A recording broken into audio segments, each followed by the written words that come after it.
pleasant evening to all distinguished panelists and participants. Bharati Vidyapeeth Institute of Computer Applications and Management, BVI-CAM, in association with Computational Intelligence Society, CIS chapter of IEEE Delhi section, Computer Society chapter of IEEE Delhi section, Technology and Engineering Management Society, TEMS chapter of IEEE Delhi section, System, Man and Cybernetic Society chapter of IEEE Delhi section, Communication Society of IEEE Delhi section, Consultants Network Affinity CNA Group of IEEE Delhi section, Life Member Affinity LMA Group of IEEE Delhi section, Inter-Society Relations IRS Standing Committee of IEEE Delhi section, Industry Relation and Special Interest Group on Humanitarian Technology Site Standing Committee of IEEE Delhi section, with the Associations of Computer Society of India, CSI, Institute of Information Technology Professionals, IITP, ISTE Delhi section, and IETE Delhi Center as technical collaborators, welcomes you all today to this webinar on authentication, passwords, and beyond. It is a moment of pride and honor that we, with united hands, mark special contribution for the monumental occasion, Azadi Ka Amrit Mahotsav, an initiative to celebrate 75 years of glorious independence by organizing thought-provoking sessions for our better future. This webinar is an initiative for celebration of Azadi Ka Amrit Mahotsav. According to David Bernstein, for every lock, there is someone out there trying to pick it or break it.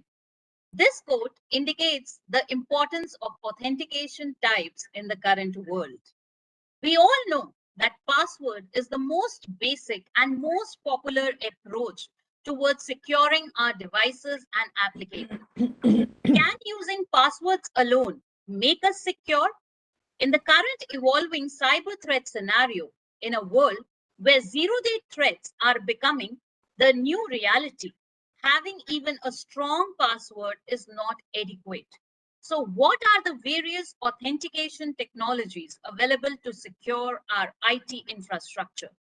Passwordless authentication is a new buzzword in this arena. The webinar today is aimed to discuss the all-round perspectives of this. I would first take this opportunity today to welcome amongst us our distinguished panelists for the day. We are privileged to have amongst us a galaxy of experts. I will now first request Professor Emin Huda Sir, Director, Bharati Vidyapeeth Institute of Computer Applications and Management and Vice Chairperson, IEEE Delhi section, to address the participants with his inspiring words. Good evening, one and all. Am I audible, Dr. Ritika? Yes, sir. I take this opportunity at the outset to welcome my valued speaker today, Mr. Saurav, who has always been helping us. And for that, thankful to my friend from IEEE Delhi section, Mr. Daman Dev, who is always there to ensure that some or other kind of dissemination of information or knowledge is planned and is being done for the benefit of the peer professionals. So thank you so much. I'm also witnessing the presence of the former National President of IETE, Electronics and Telecom Engineers, General Ajay Chandele, and the former chairperson of IEEE Delhi section, Professor Subramaniam Krishnamurthy. I take this opportunity to welcome you all. I could see many very senior experts. So welcome you all. And above all my participants from various parts of the country and abroad. Welcome you all in this 85th series of 85th webinar of this IEEE IETE BVI Camp weekly evening webinar series. My friends, today's topic, authentication. password and beyond, is certainly a topic which is of utmost importance and relevance to all of us. And that's how I always say and repeat that again and again when the topic connects to it, that there is nothing constant in this world except change. And that's how I always say that change is inevitable and change is the way of life. So we need to change ourselves. And that's how I say that इंसान घर बदलता है, लिबास बदलता है, रिश्ते बदलता है, दोस्त बदलता है, फिर भी परेशान क्यों रहता है? क्योंकि हम अपने आप को नहीं बदलते. And that's how the Ghalib said that उम्र भर गालिब यही भूल करता रहा, धूल चेहरे पे थी और मैं आईना साफ करता रहा. We keep on blaming that my passwords are weak. We keep on blaming that my passwords have been guessed by someone, but we never try to understand that how alternate mechanism could have been used for the purpose of ensuring that passwords and better way. And that's how today's topic has been scheduled.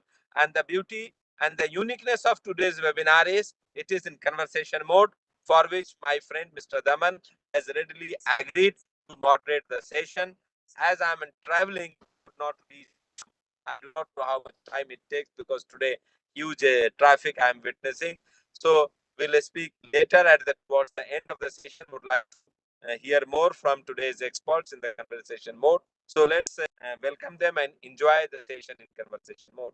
I'm sure the discussions which will be held today will be of will be of a very high use to all of us for the purpose of authentication. Otherwise, everything have been shifted to the digital mode. So thank you so much and wish you all the best. Stay safe, stay healthy, and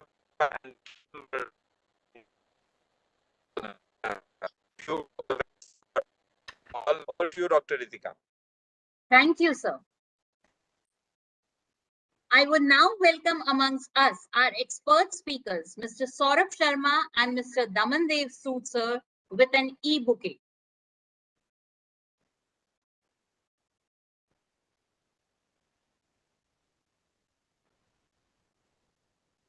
A very warm welcome to you, sir. Thank you very much. Thank you very much. Thank you. Thank you, sir. Great intellect, Mr. Saurabh Sharma is the Chief Information Security Officer, CISO, with Petronet LNG Limited. Before joining Petronet LNG, he worked with TCS. He has around 18 years of industry experience.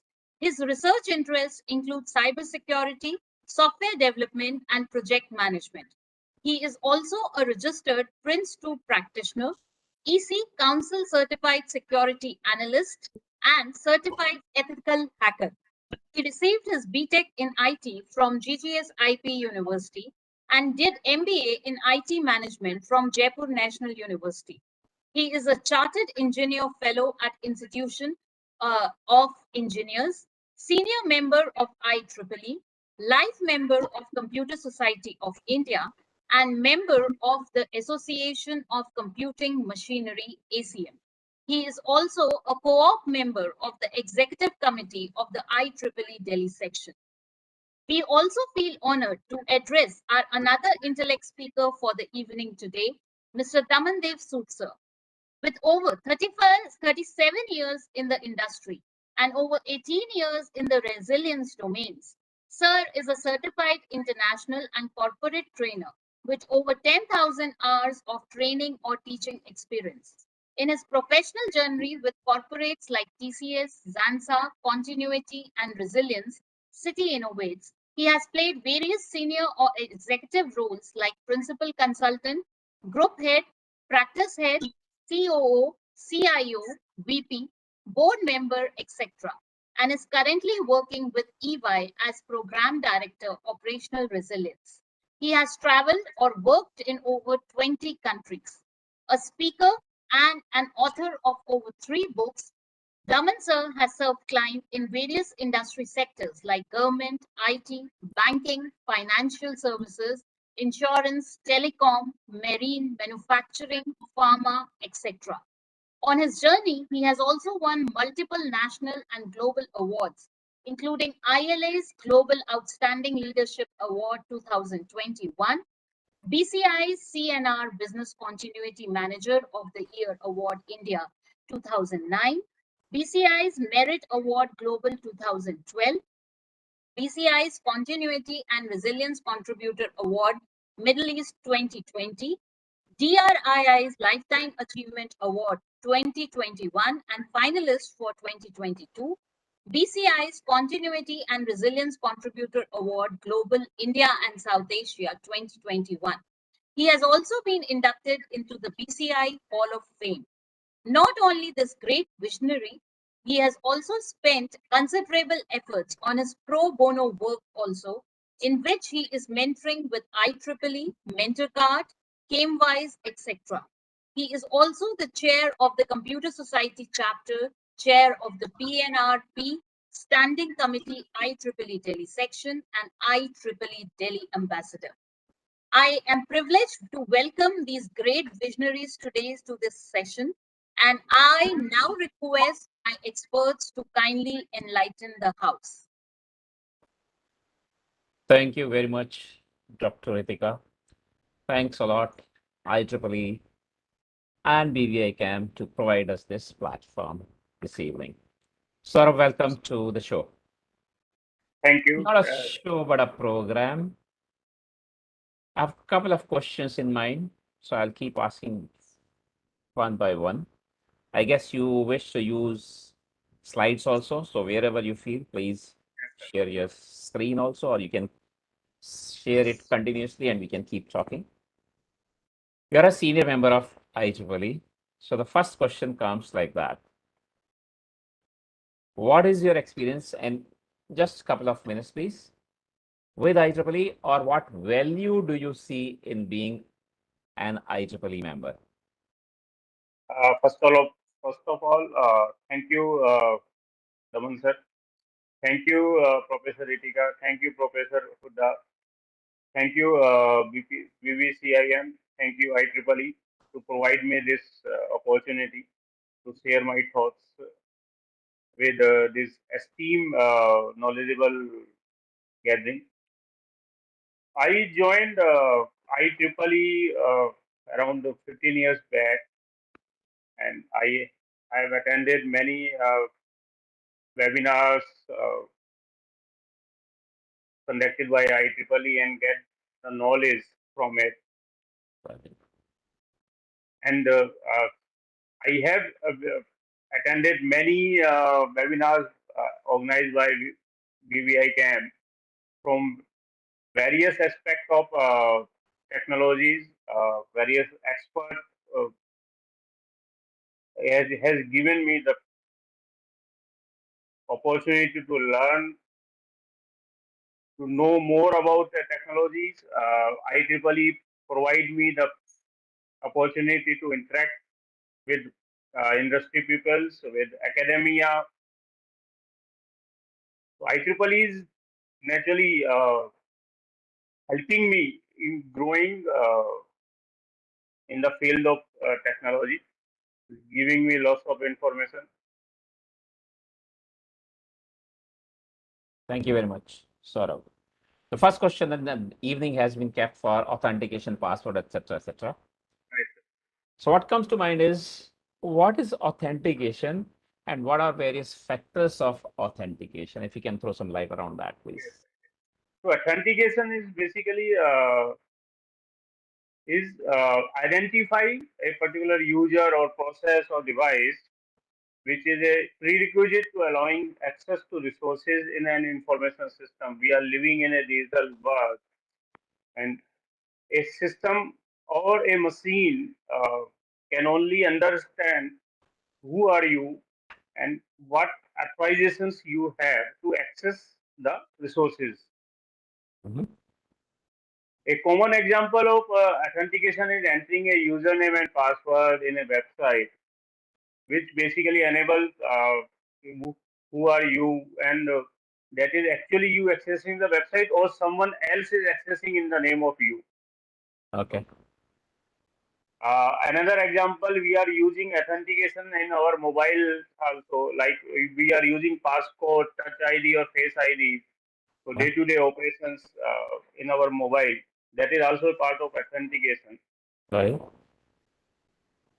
Okay. So we have basically majorly three factors of authentication is there. One is knowledge-based factor, which is also we refer as sometimes something you know, like password, PIN, security questions. Second factor is inheritance-based, also refer as something you are, like fingerprint, face recognitions, retina patterns. And third factor is possession-based, also refer as something you have.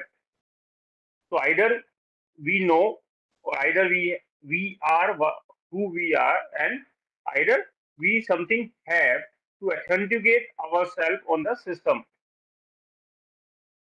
So Okay. these are the main three factors of the authentication. Okay. Great. Thank you very much. The next question comes to mind is that we all have been using passwords for authentication. So why do we need to look beyond passwords? Yeah. So Daman, What is basically, forcing us to go beyond passwords? yeah. So let's first understand password. Okay. So before knowing what password is lacking, we should know what password is. Okay. So the most basic form of user authentication is password. Particularly on the website, is the password is the authentication protocol. It's the most popular approach. Everyone knows that it is a password. It's a combination of username and password. Okay. Password, we should have chosen a password which is a strong one because no one should guess it. It should be a complex. It should be a safeguarded, and we have to basically remember multiple passwords because it is not advisable to use a single password for multiple systems. And it needs to be continuously changed, as Professor Huda said. Change is inevitable. So we need to continuously change it. Sarah, please allow me to interrupt. Hold on, please. Now, this is kind of a buzzword, I feel, right? A Mhm. password should be strong. Right. But how strong is strong enough? That's the question in mind. How do we make which Yeah. password is called a strong password? Yeah. So any password which is a combination of characters, combination of characters, numbers, special characters, and a minimum length we can say more than 8 characters. Okay. But it is a very debatable thing because how long we should have a password because if Okay. we make a password so much complex that is should not, it is not even rememberable for ourselves also, then it is also not advisable because if This we is do not able to remember it, then we have to notice sometime somewhere, and it is again a threat to noting or storing somewhere password. is not Yes. good habit, is good not practice. So that's what the challenge is with a person like me, is a common man. How long, how complex, and how many? I have so Yeah, many sites where I have to enter a user code password, right? yeah, How I do will we show do it. that? So, how strong is password? It's a report published by Hive Systems. Hmm. There it is a hacker. If a hacker try to basically hack your password in 2022, so how much time it will take? Hmm. So it's saying a number of characters in the first column. Then if we choose only numbers only password, then up to 11 characters long password can be instantly guessed or instantly hacked. If we add lowercase letters, then naturally few time will take. Then if we use see if we have a complex password, which is a combination of numbers, uppercase and lowercase letters, symbols.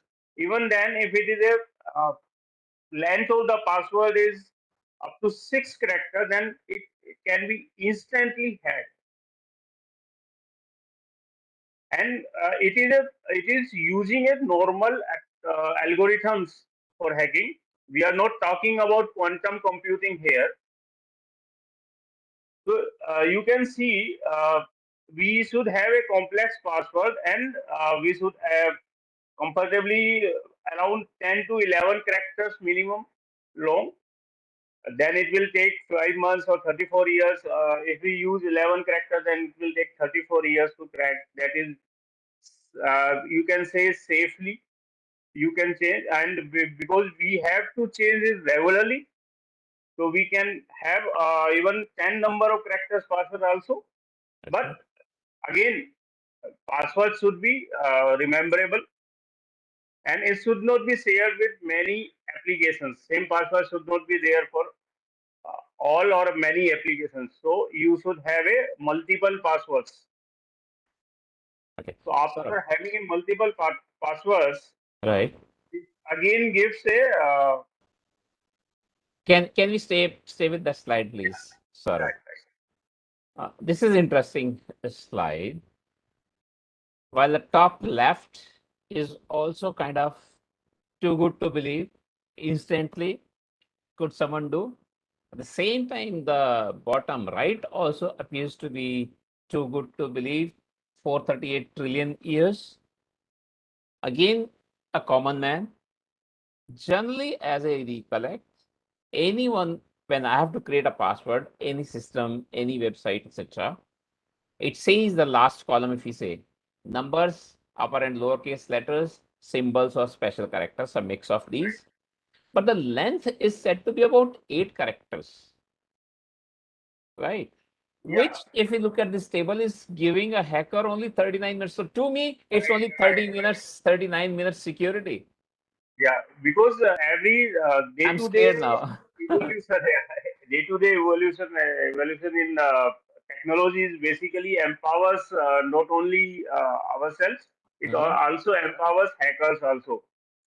And new algorithms are evolving by Okay. time. So nowadays, 8 character long is not sufficient. As you can see it, 8 character long password can be hacked in 39 minutes, not in an Mhm. hour. So it should be more than 10 characters. Okay. And another I am repeating is that it should be a rememberable password. Which becomes a challenge, sir. Perhaps you are about to solve this mystery or riddle for us a little later. I'm asking this question now. You may say, Daman, hold on, please. Right? I'll be discussing this a little later. Also, please keep giving me a hint to move on to the next question whenever you have finished your discussion for one question that I have asked. Right? Now, this is a good practice. I understand this. Once again, I'm a common man and understand good practices. Do not write it, for example. Just remember your password. But the second good practice you're saying is, Daman, keep it different for different sites. Right. I perhaps 100 different sites to access. I'm a human being. I already struggle with 8 characters, special combination, etc., etc. So is there a way of doing it better? Its only way is to keep it here. There is a better ways available. We will discuss it later on. All right. First, Okay. let me discuss what is the history of password. It's a very enchanting way. So, Mhm. password traces its origin in the ancient Roman military watchword. They were used watchword to differentiate allies and enemies. Later, during the Second World War, in the Battle of Normandy, U.S. 101st Airborne Division paratroopers used a challenge flash that required a password response, Thunder. This is an example of challenge response authentication which we use in our day-to-day applications. Even when we log in into system, is basically asking for the response. Okay. Okay, but the modern times in 1961, Fernando Corbato at MIT working on a compatible time sharing system. At that time, computers are not shareable. So Professor Corbato basically developed this CTSS, which allow large processing tasks to be broken into smaller components and computer to give smaller slice of time to each task, but it generate a problem. It's created a problem because multiple users now sharing one computer, and they want to secure. They want to have their files to be secured Mhm. so that no other person can see it. So Dr. Corbato basically create this system. He gave every user a unique name and password to access their files stored in the database, so that everyone have a secured area of accessing the file. So that's how this username password authentication has been generated. So they have started using it.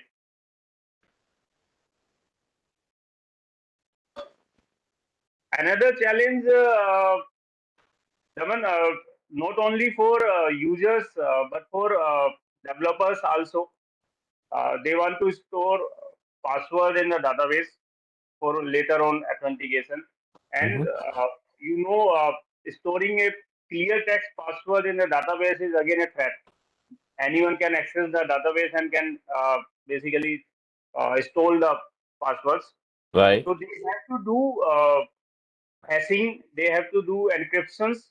So they will do how they store passwords. It is using the salt. Salt is basically a number, random bits adding to the password. Then it will hash using algorithms, using SSA 256 hashing, uh, using the bcrypt algorithms to make Mhm. a password cracking difficult. Then it will be stored in the database. But again, you are saying we have to have a multiple passwords, uh, multiple applications require multiple passwords, and we have to remember it all passwords. So it's always better to have a authentication where password is not required at all. Oh, I don't know there is any way of doing that. So let's see how Okay. we do. First thing is that beyond password, but still we are using something we know, which is a first factor we are talking about authentication, which is a social logging. Right. So So please keep giving me the hints when I move on to the next question. okay, okay. So social logging is basically with using Google or Facebook or Twitter accounts, username, password for accessing different websites. It basically help to remove the requirement of creating a different passwords for different websites. You can use social logins, which we have, like Google authentication we have, or Twitter authentication, or Facebook authentication. That same authentication we can use on multiple websites. It helps in eradicating password fatigue. Password fatigue is the feeling experienced by many people who are required to remember an excessive number of passwords as part of their daily routine. But the one you are saying, it is a password fatigue, and it's a very common thing among all of us. So for social media authentication, basically they utilize OAuth 2.0, which is a open authorization, is a standard for access delegation used as a way of internet users to grant website. This web mechanism is used by companies such as Amazon, Google, Facebook, Microsoft, Twitter, which permit users to share information about their accounts with third-party applications. Allow me to ask a question here, sir. Can you go back to the Right. previous slide, please? So once again, I have noticed this. I'm creating a new account or attempting to access a new site, for example, and it says either create new or log in through Google or Facebook account. Right. At the same time, I get a message when I say yes, go ahead.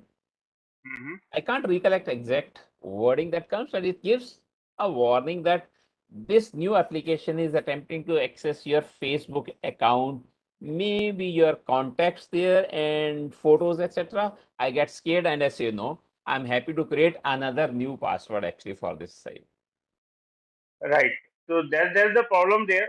However, it's basically the web, you are logging username password at the authorization server, whosoever is there, like Google or Microsoft.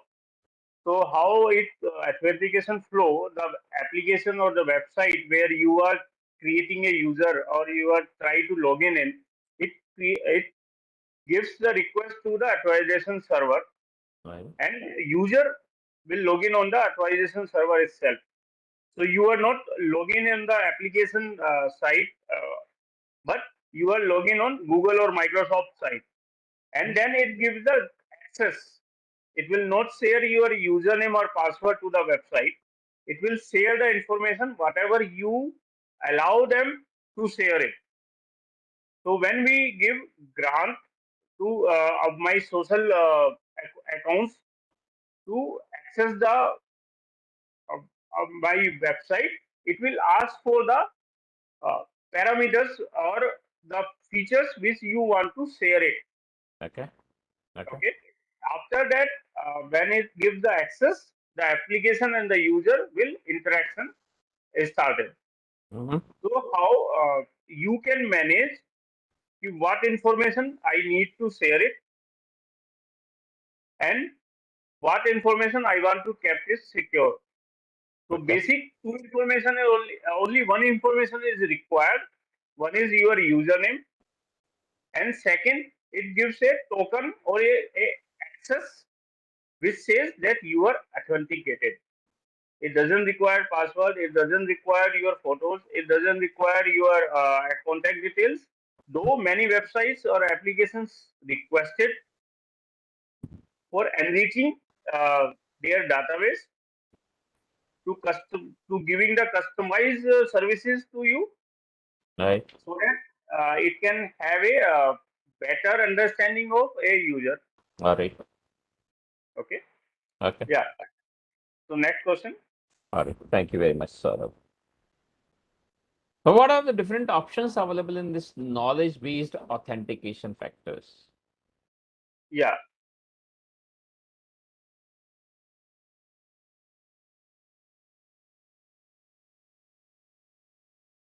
So like we are saying,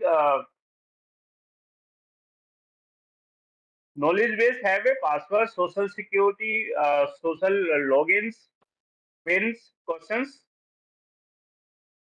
But again, social logging, like you were saying, can gather essential data such as names, emails, age, interest, more. Mm-hmm. But this information is used as needing to be provided more personalized experience. U.S. State of Consumer Privacy and Personalization shows that 94% of 18 to 24 years old and 95% of 25 to 34 years old has utilized social logging to log into an application or website as a preferred method, as opposed to creating a username password for each site or app. So I do not fall into this category. So I was okay that I said sorry, I'm scared, and I go and create another one. Yeah. I So, don't but belong to this again, yeah, category. so it has a disadvantage, as you are saying, to leave out customers who are not on social media, or like you said, you do not want to share any information from your social accounts. And sometimes social media logins are blocked on public networks or in enterprise networks, like in our organization also. Social logins, social sites are blocked. So we cannot log in using social login username password to access it. Then need to rely on third party uptime. If Google is down, naturally you cannot log into your website. Even your website is up. Social login might contain false information. I created a fake account and then I access that fake account, and sometimes visitors forget which social login they have used to access on this website. So this there is a disadvantage. So we can move to the second next Okay. section, Daman. Okay. Okay. So we say which you had said in the beginning also, and perhaps I had interrupted at that time, and then maybe we parked the question. It seems the solution then is to this challenge. Challenge I'm saying is we need to create strong password, and there's no definition of strong. We do not know how strong is strong enough, right? Even with whatever best combination you think of, lower, upper case letters, numbers, special characters, right? And going up to 8 characters, that's not enough. It gives me life of only 39 minutes from a hacker, it seems, right? Right. And then we have so many applications and so many websites to access and then create so many user codes and passwords. There's no challenge in keeping the same user code. The challenge is in having the password different only. Right. Right. Right. And then we should So, not, we right. should make it longer, longest. And then we shouldn't note it down either on paper or in a database, right? Then perhaps the solution is go passwordless. You said Right. passwordless, and I said, is it possible? I didn't know this. So if you can throw some light around that also, is it possible to go passwordless? Every site, according to me, is asking for a password. Right. So, Dhawan, we have options. We have discussed first factor, then we have a second factor, which says something you are. Uh, like you can say that of authenticating as someone we have because some unique features in ourselves, like our fingerprints are unique. So, using that fingerprints, we can identify a person. So, same authentication we can use on the system. Even in India, Aadhaar card is a better example for using authentication, fingerprints and biometric basically using for authentication. So this is another factor of authentication. We use biometrics, fingerprints, retinal scan, face recognition, voice recognition. So we are also using it, Daman, in iPhones or some other phones. We are using Face ID to unlock our phone. That Face ID is basically a biometric authentication mechanism. So biometric authentication is a security process that relies on unique biological characteristics of an individual to verify they are who they are say they are. Biometric authentication performs this verification by checking distinctive biological or behavioral characteristics. So biometric authentication is there where we keep a copy of authentication in our server, and then we authenticate using that recognitions like facial recognition, fingerprint scanning, DNA matching. Even we are using retina scanning, vein scanning, and behavioral biometrics. But in order to set up biometric authentication, we need appropriate infrastructure. We require biometric scanners, and then we have to register the user on that infrastructure. But again, a thing which basically this is the key to accessing your account or your services or making payments is always with you. You cannot forgotten, which is a problem with password, that you forgot your password or you have to change your password regularly. This is the solution. We Because our biometric features are always with us, so we can use this. Saurav, allow me to ask one Yeah, more question, please. And can you go to the previous slide, please? right. This is what previous, please. Okay.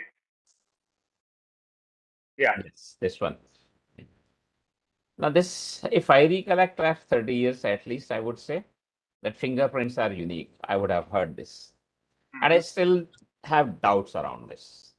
There are 7 billion plus people in the world. Is it really that fingerprints are unique? That's one. And then maybe in last 15 years, 20 years, we have heard that retinal scans, as we are saying. So even that is unique. I still have doubts about that. Personally, I'm still speaking, I'm speaking honestly that if allowed, I would like to create a password rather than fingerprint. Wherever biometrics have been given by me so far, because the party who's seeking is not allowing me to do anything else. For example, in Aadhaar, we had to give the fingerprint Right. only. Linked with this, a question comes to mind. We know there have been cases, even if not too many cases, maybe exceptions, rare cases, but there have been cases when photographs got exchanged on election cards, on Aadhaar cards, and on PAN cards. Right. So similarly, perhaps the biometric impressions taken can also get exchanged. So even this doesn't appear to be a foolproof idea to me. Right. You are saying right, because it again has So it can be exchanged by mistake, or someone could do it deliberately. So you can actually replace my fingerprints with your fingerprints. That means you have stolen my password. right. Right. It has again it has a disadvantage. It's saying we have advantage, but also it has a disadvantage because sometimes it is considered invasive. As you were saying, you do not feel comfortable giving out biometrics. I do not Privacy feel is the it. I biggest. do not feel it invasive. I'm saying I just do not believe that fingerprints are unique. No other person in the world has my fingerprints. I do not believe this yet. Fingerprints are unique, but again, stealing of fingerprints may happen, Mhm. and it happens globally also. Again, it can be reusable because we have to share the biometric patterns in the database. So, if any person have a access to that database, they can install fingerprint patterns, which can be used on another system. One more question, Saurabh.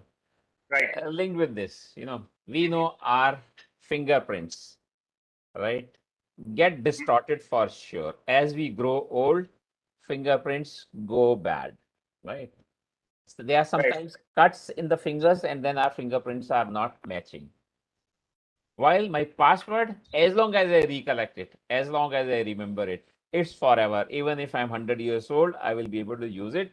But my fingerprint taken 30 years ago, 40 years ago, 50 years ago, when I become 100 years old, may not be working. Similarly, I believe for a retinal scan also, perhaps that Right. there will be Right. some distortions in our eyes also with time, with aging. While password, if it's here, even if written on a piece of paper, it will work even for 100 or 200 or 1000 years. Right, Daman. But as we have seen that authentication, whatever authentication we are using, but it should not be using for long. Mhm. So for biometric also, basically we have to repeat registration of our biometric patterns to the system. Have we For heard the this for Aadhaar card yet? It's been for 10, 15 years no, at least. not yet. Not yet. But Okay. naturally, in the future, UIDI may ask for We can expect. rescanning of biometric Okay. scanning, Okay. like we do for the children's less than 18 years old or 15 years old. They ask for rescanning after 18 years old because All right. Yeah. For kids, I recollect perhaps. Yes. Okay. Hmm. for us also basically they may ask in the future for Okay. rescanning. All right. All right. Okay. Good. Thanks. Yeah, we can move on. Yeah. So next section we can ask. There is some discussions around behavioral authentication also. Is it Right, becoming a right. buzzword these days, or is it a reality? If you can throw some light It's around that. a reality. Taking the advantages of AI ML, we can analyze the behavior. So Hmm. behavior biometrics is a new buzzword. Is a new technology in biometric authentication. Hmm. So, so behavioral biometrics verify, identify by analyzing physical and cognitive behavior of a user. They use machine learning algorithms to determine patterns in user behavior and activities. These patterns are then used to detect whether someone is who they say they are.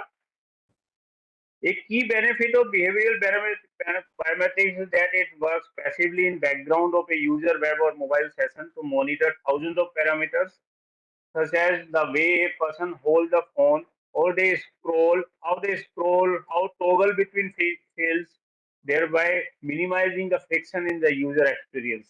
Example of behavioral biometrics are touch screen use, how much area of screen they are using, a type of dynamics, how keyboard shortcut or how what is the typing speed of a person, how they move their mouse, Okay. even how they move the devices.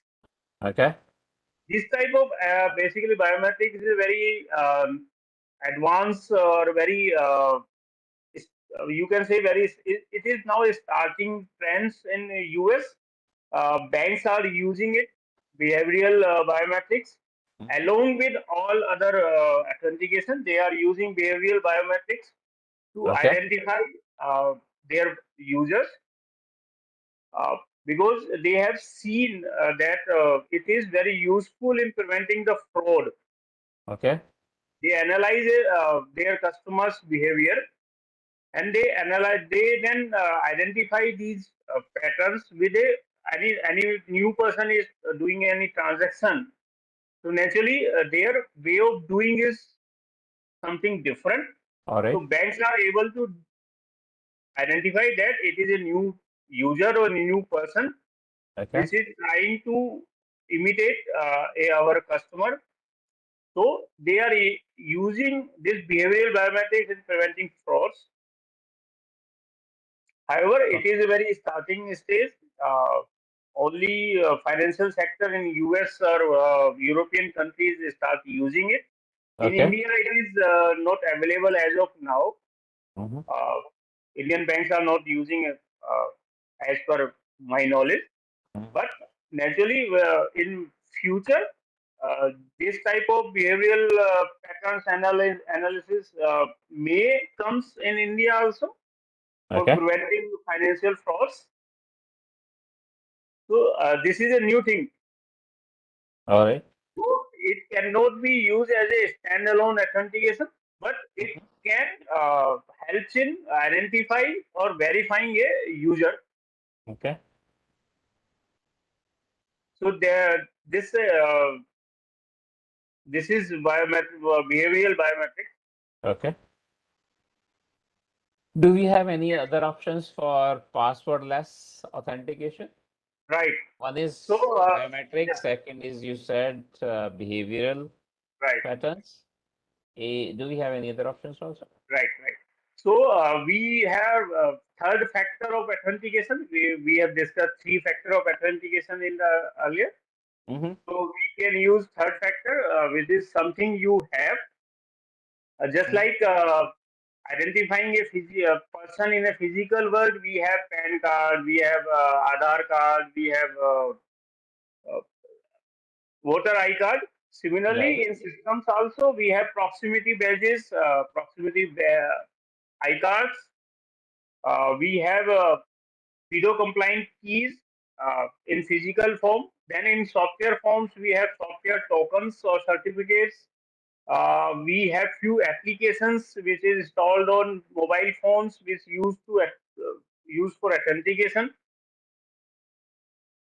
And Mm-hmm. another thing very interesting is that we have a email authentication with magic links.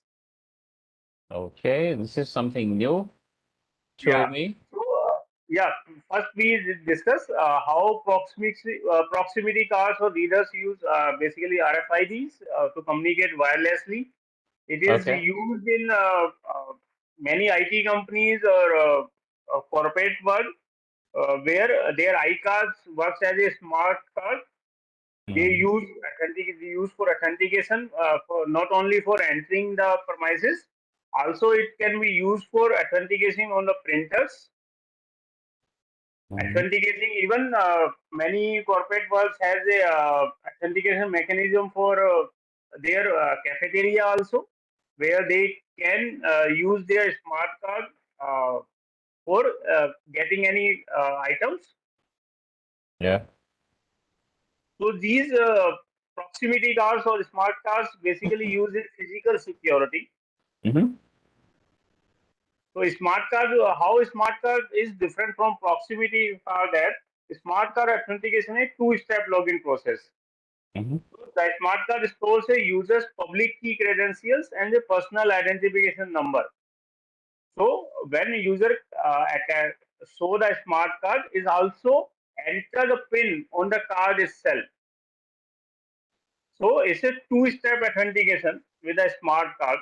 Similarly, the Fido compliant keys are also used. These Fido is basically fast identity online authentication standard, Mm-hmm. which is currently define a fast and secure authentication mechanism where a pass key is there, which is tied to a website or application, and that is also tied with the physical device. This Fido authentication allow user to authenticate without having to enter a username, password, or provide any additional authentication factor. Mm-hmm. So you can say this technology aims to replace password as a primary authentication mechanism. Or what we have read it a few days back that Microsoft, Google has joined hands to replace the password with these Fido authentication completely, so that they can phase out password completely.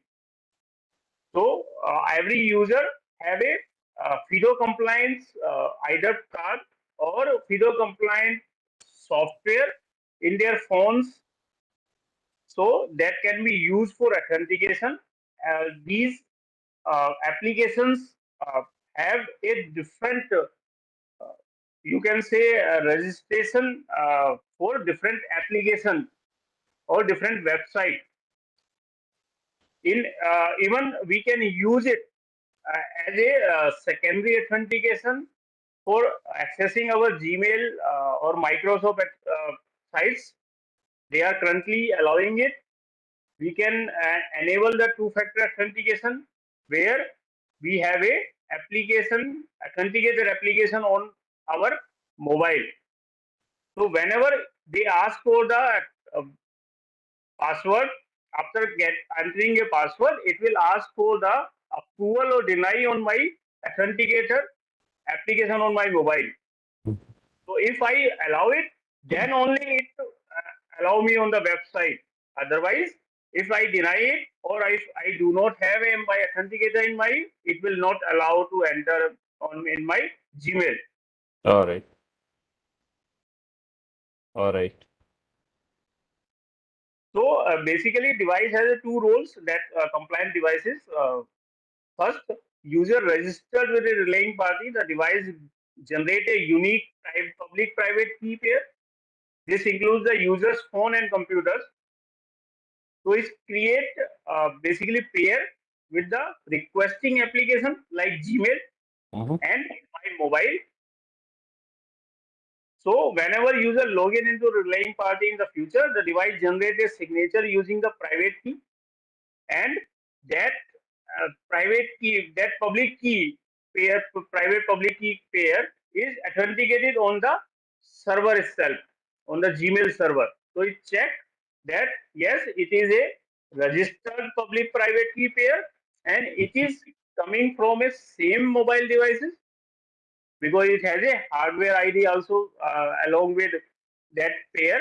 So it can authenticate, yes, this is the right person who is trying to log in. Okay. Okay. So this is the real password-led authentication, we can say. Though currently we are using it along with username password, Mm-hmm. but in future, what these very big companies are doing, Microsoft, Google, they are planning to replace password with these Fido compliant applications or devices Right. for authentication. Okay. Okay. Yeah. Next question, please. All right. Thank you very much. Dr. Ritika, can we go 10 minutes beyond 7? Sure, sir. No issues. All right, great. Thank you very much. Saurav, your camera is off. Is it Okay. intentional or by mistake? No, by mistake. All right, okay. For last couple of minutes, then your camera was off. Yeah. I didn't want to interrupt in between your questions. Okay. Okay. So, because we have been given some extra time, I can ask few more questions. But before I go to what I had already in mind, something new has come into mind now. Now, once again, I'm a user, right? And I'm taking myself to be an illiterate user, a common man. Right? So if you leave it to me, there's possibility of me making many mistakes. When you say minimum 8 characters, I keep it minimum, right? I don't make it 9, 10, 11, 12. Sometimes there is maximum also. I think I have seen up to maximum 26, minimum 8 or maximum 26 Right. characters. But I have a tendency of keeping it to the minimum 8, right? Whatever is the simplest for me, even if I make combinations of lower, upper number and special characters and up to 8 characters. And then I have a tendency of writing it down because I have so many, too many. You're saying good practice is the one, keep different. So rather than leaving it to me, the user, you, who's the provider, can control it better. When you add a little more, for example, you ask me to enter my password, but you also generate, in some applications we know, you also generate an one-time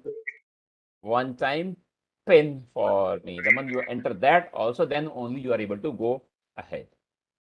Right. So even if my password is a bit simple, but at least there is one more check along with that. Right. Isn't it better? You could Right. make it 3 steps also then perhaps. Right. Right. Rather So than we making can it say difficult for me. right. Right. Right. So I have a slide which says, "Is password-led authentication safe?" So we can say harder to crack and less prone to most common cyber attacks, but yes, it is not fully safe. And Okay. no authentication system out there which can be hacked. So what is the solution? We have a solution that combination of 2 or more authentication factors. Okay.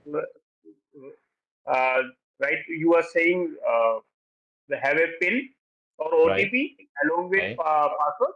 So basically, we are using multiple factors, multiple authentication techniques to secure it. Though we have a maybe we have a simple password as you are saying, but we can have another mechanism to authenticate it that yes, it is you. So we can use OTP, we can use push notification. Along with and by entering the password, it will ask for the notification. If a notification came on your device or like a mobile, which you can approve or deny, we can use authenticators. Even few systems use locations also. And another thing which is new in our authentication field is adaptive authentication. Adaptive authentication is risk-based authentication. It's a new method. Like you are saying, multiple factors we can use. So it will check whether a risk is there and level of risk. It will ask for the multiple factors. Few predefined factors is defined in the system, like user role, sensitive actions, location, device. Like I am using a my office system, and my office is in Delhi, and at some time or a particular time, a authentication request came from China. That is not possible. You can say uh, maybe system is you can say it is AIML enabled, so it can check that user usually login through from Delhi, but now the request came from the China, so it will not block you. It will All just right. add another layer of authentication over that.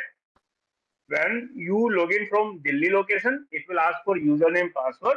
But when a request came from China, it will ask for OTP also, maybe, or maybe some authenticator push. So this system is intelligent. It is becoming intelligent. Day-to-day activities, they read our patterns. They read location, usual behavior of the user, like time and day. Right. Like Saturday, Sunday is my holiday, and I do not usually log in on my corporate network. All right. And my corporate system server receive a request on Sunday, maybe on a odd Right. hours, then naturally it is not me. So it will increase the authentication factor because Right. it perceives the risk. Yes. Now I recollect when you have been talking this. Sometimes, not every time, sometimes when I'm creating new user code password, first time, I'm also asked to enter some security questions, Right, right? Out of 15, minimum 5, select minimum 5. And not every time, but sometimes I'm asked those security questions. right, right, And it right. has So it happened that is I answered incorrectly. The system gave me second chance also. Okay, the one not this question. Can you answer this question? Something like that. right, right. Okay, okay, So this is a dynamic factor-based authentication. It is AI/ML based behavioral analysis. It identifies suspicious activities. Mhm. We can quickly move to the flow, like login or post-login activities. It has a risk engine. It analyzes if there is a risk. Then it will ask for similar level of authentication. Risk is high. It will increase the authentication levels. Okay. Okay, it has a feedback mechanism also, which continuously monitor, analyzes the behavior. We can also identify like this is an example of adaptive authentication Right. in a particular financial transaction. Let's say it's less than 10,000 EUR. Then it's a basic authentication.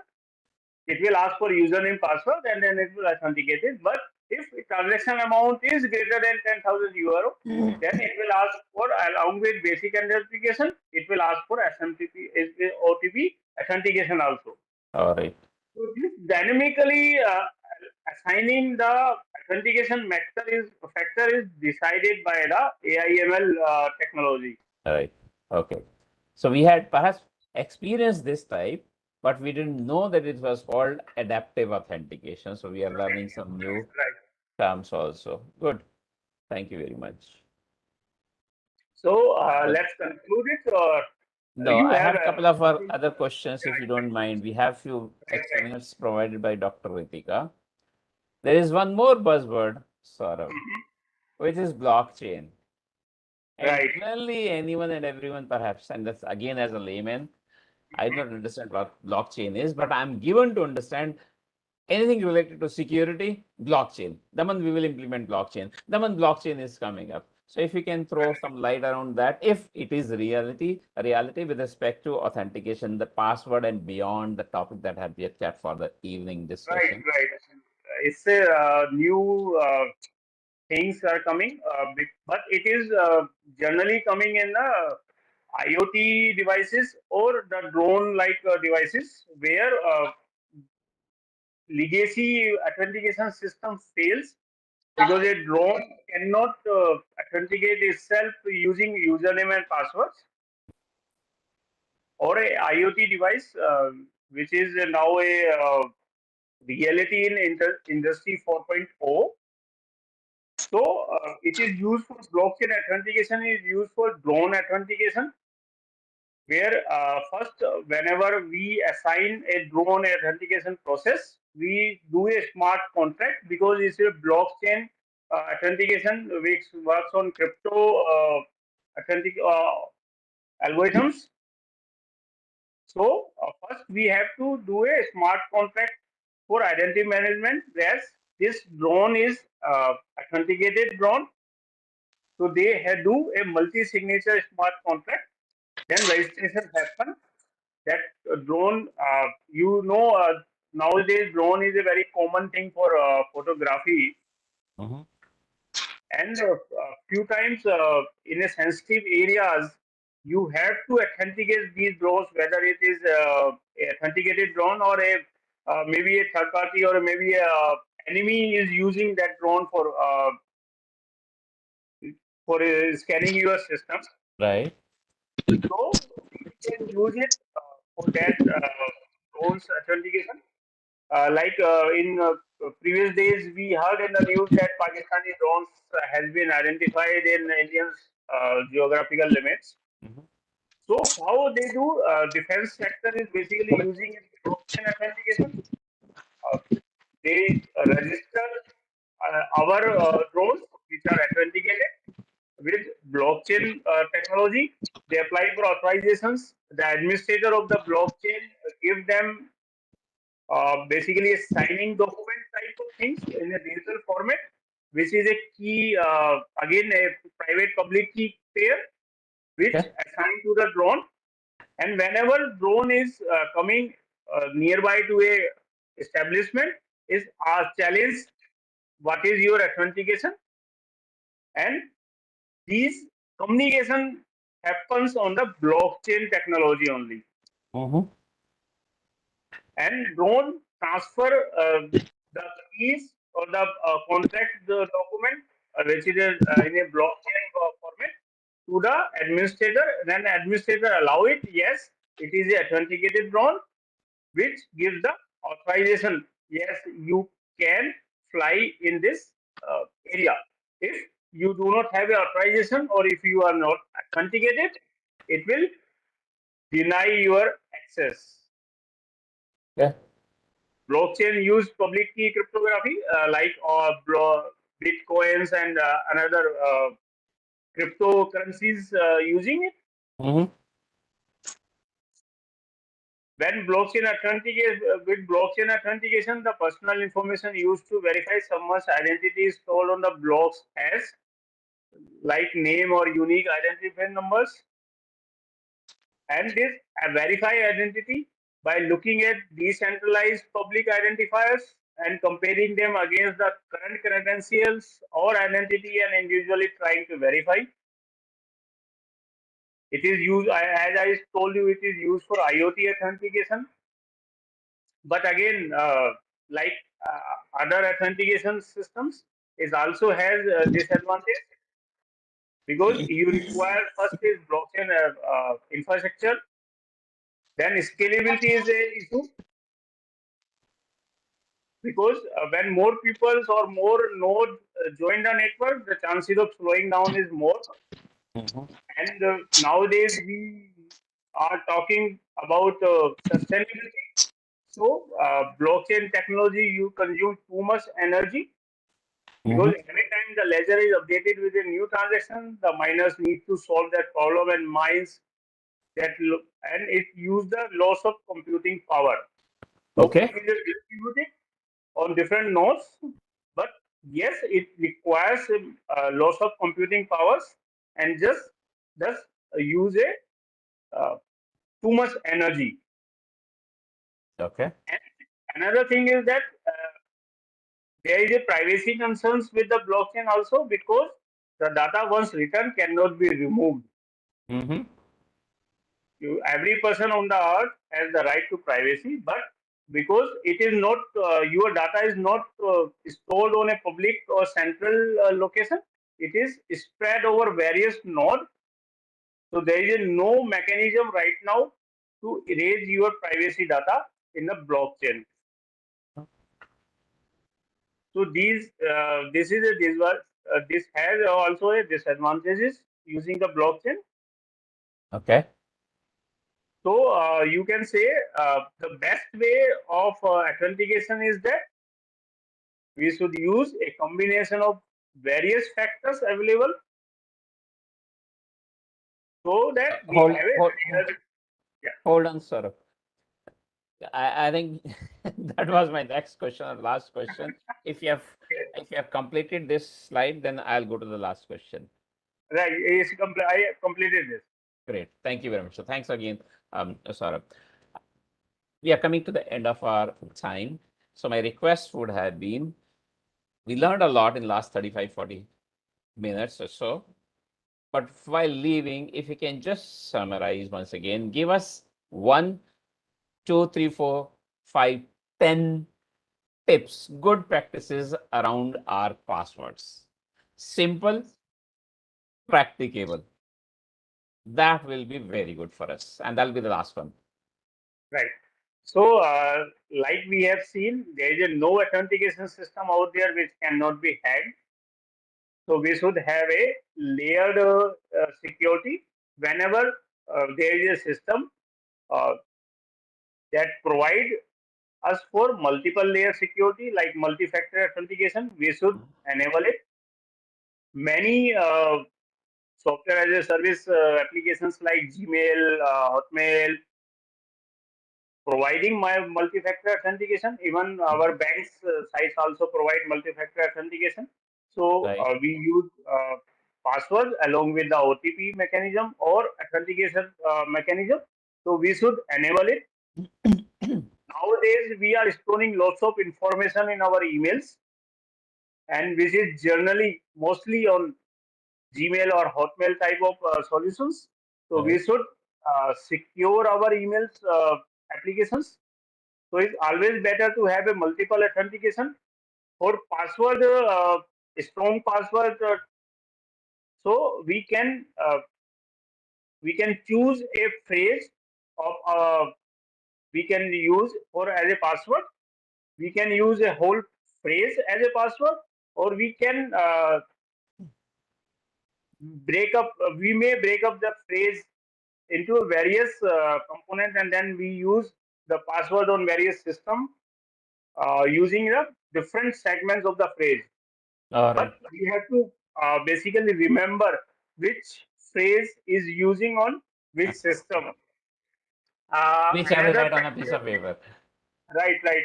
Another practical tip, what I am using it for storing multiple passwords. Because I have to remember my of personal as well as the official passwords also, Right. various servers, various applications. So I use encryption mechanism.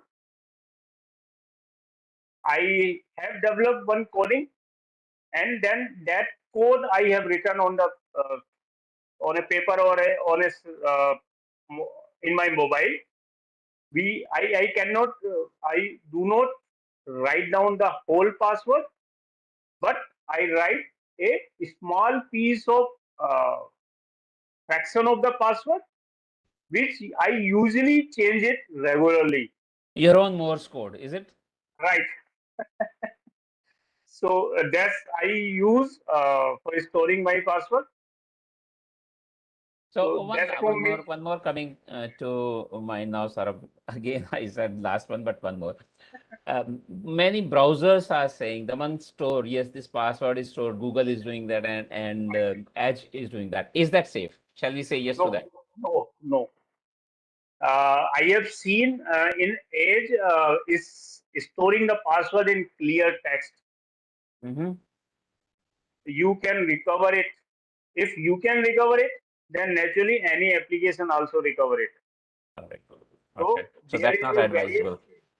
It's not Browsers storing your actually advisable. passwords. Right.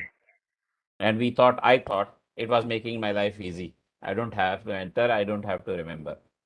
Now, if you want to store it, then probably invest in good password managers, which store password in an encrypted form only. Because there is a many websites which use third-party scripting JavaScripts, which Okay. can store the stored password in your browser. Okay. Great. Thank you very much, Saurav. It seems there's a lot more that could come to mind, and we could ask you a lot more. You have a lot more to share with us. But looking at time, I would like to thank once again, and I would like to pass it back to Dr. Ritika. If there are any questions, perhaps she will be putting those questions from the audience for you, and we'll be happy to do that. Thank you. First of all, I like to thank Daman sir and Saurabh sir for this wonderful session. Thank you so much, Daman sir. You have almost covered most of the questions that were even coming to my mind during the All session. right. Okay. So thank you so much. There is this one question that I see in the chat window, which I think remains a little bit unanswered.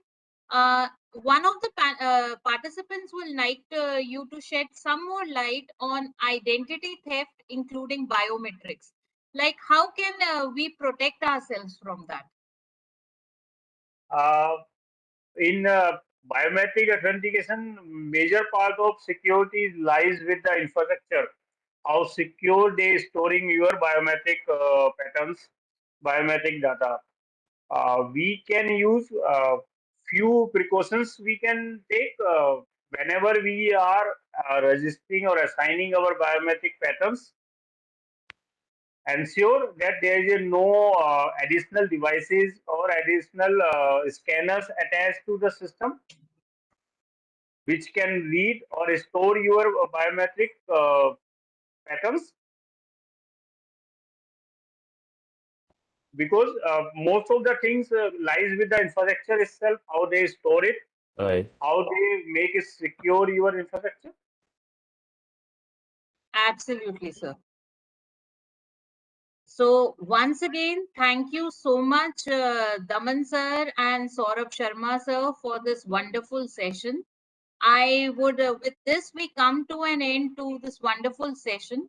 And I would now request Professor M.N. Huda sir to kindly present a certificate to Saurabh Sharma sir and Daman sir for this wonderful session today.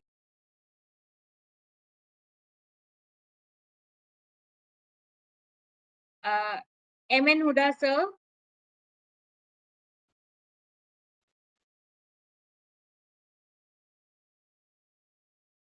Sir, if I am audible.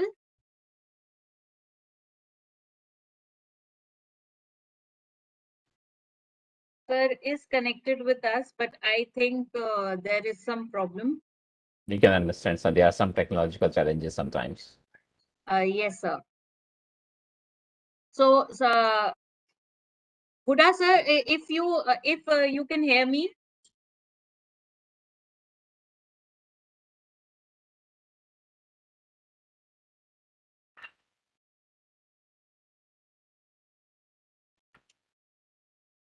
I don't think sir is on a good network at the moment. So, Saurabh Sharma sir, please accept the certificate from our side as a token of remembrance for this wonderful session. And Daman sir, this certificate is for you for wonderfully moderating today's session. I think you have tried to cover all the questions that can come to a common person's mind on this particular topic. So thank you so much, Saurabh sir and Daman sir. With this, I would also like to request Huda sir to kindly present this certificate, this e-memento to Daman sir and Saurabh Sharma sir as a memento for today's session.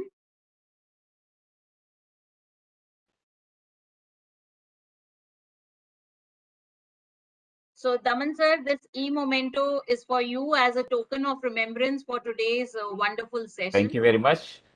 My request would have been to do Saurabh first, please. Yes, sir. Saurabh sir, this is an e-memento from our side to you for this wonderful session today. Thank you. Thanks a lot, Professor Ritika. So thank you so much, sir. With this, we come to an end to this wonderful session today.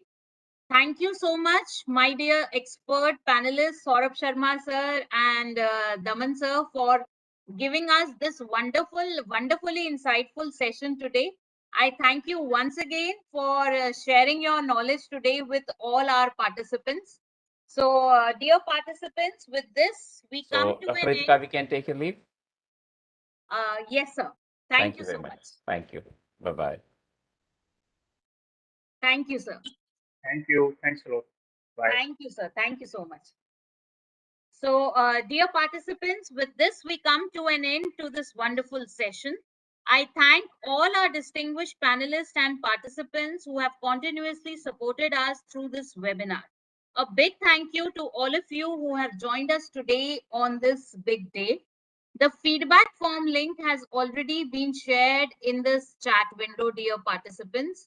I request you all kindly click on the same and fill the feedback form. Please fill the feedback form carefully with all your details so that once your certificate is generated, there are no mistakes. So dear participants, I repeat, the feedback form link has already been shared in the chat window. Kindly click on the same to and fill the same, submit the same, generate your certificate of participation. Once you submit the feedback form, your certificate of participation shall be emailed into your inbox, the same inbox ID that you will be sharing in the feedback form. So dear participants, kindly click on the feedback form. The link has been shared in the chat window. Participants who are finding difficulty in finding the feedback form link in the chat window, kindly click on the chat window. You can click on the option chat with all the panelists, and the feedback form has been shared by me. So you can either check my name or you can check BVI Cam New Delhi and you will find the feedback form. Once you receive your certificate of participation in your inbox, dear participants, you are most welcome to log out, acknowledge and log out of the session. Feedback form link, I repeat again for information of all the participants who have not received the feedback form link as yet. Feedback form link is already shared in the chat window, dear participants. You can click on the chat window option, chat with all the panelists. And once you click on that option, you can either click on my name or BVI Cam New Delhi, and you will find the feedback form link. Click on the same. Please don't copy it somewhere. Just click on the same and fill and submit the same to generate your certificate of participation. Good evening, Harjinder Okay, sir. How are you? very fine. I thought I should talk to you. How are you? In between, Yes, you sir. are sitting, but not coming. Yes, Okay, sir. yeah. Sometime I miss because of some other meeting. Otherwise, I'm attending. Yes, sir. I can understand that. Yeah. Because normally I'm involved in IMF and the third Saturday evening, Yes, sir. same time, almost a meeting is there 5:30. Okay. A monthly meeting, yeah. It's the easy meeting. Okay, sir. That is always planned, but this and we have shifted to Sunday. Yes, sir. I can see the number of my participants is continuously reducing. Dear participants, please don't leave this meeting room till the time you do not receive your certificate of participation in your inbox. Once you receive the certificate of participation in your inbox, you are requested. You can leave the meeting room, dear participants. For participants whose feedback form is not opening, I request the participants kindly don't copy the feedback form address anywhere. Just click on it, open it with Google Chrome and fill in the details. Dear participants, my number of participants is continuously going down. Over 100 certificate of participation have already been successfully generated. So dear participants, kindly click on the feedback form, fill it and submit it to generate your certificate of participation for today's wonderful session.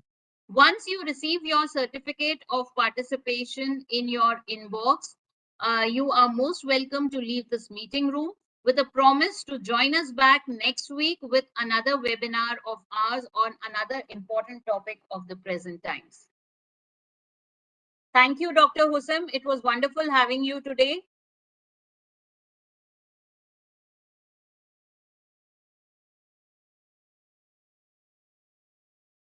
Thank you, dear participants. The link has already been shared in the chat window, dear participants.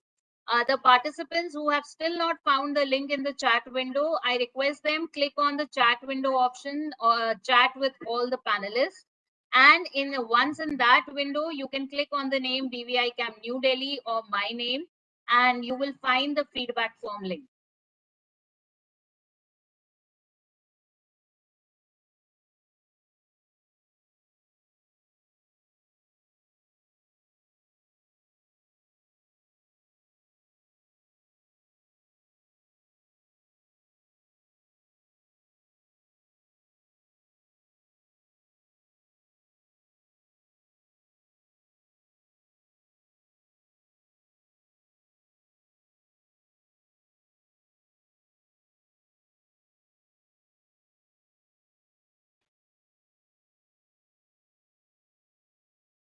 My number of participants is continuously reducing.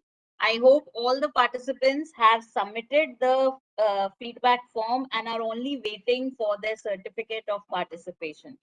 I repeat again, if any participant has as yet not submitted the feedback form, kindly click on the chat window. You can click on the option chat with all the panelists.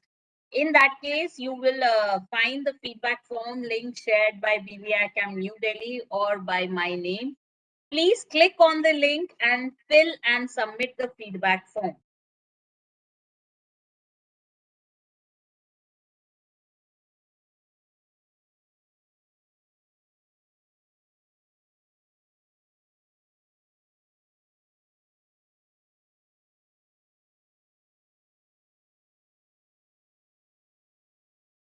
Once you receive your certificate of participation, dear participants, you're most welcome to log out and leave the room. But kindly do not leave the room till the time you do not receive your certificate of participation.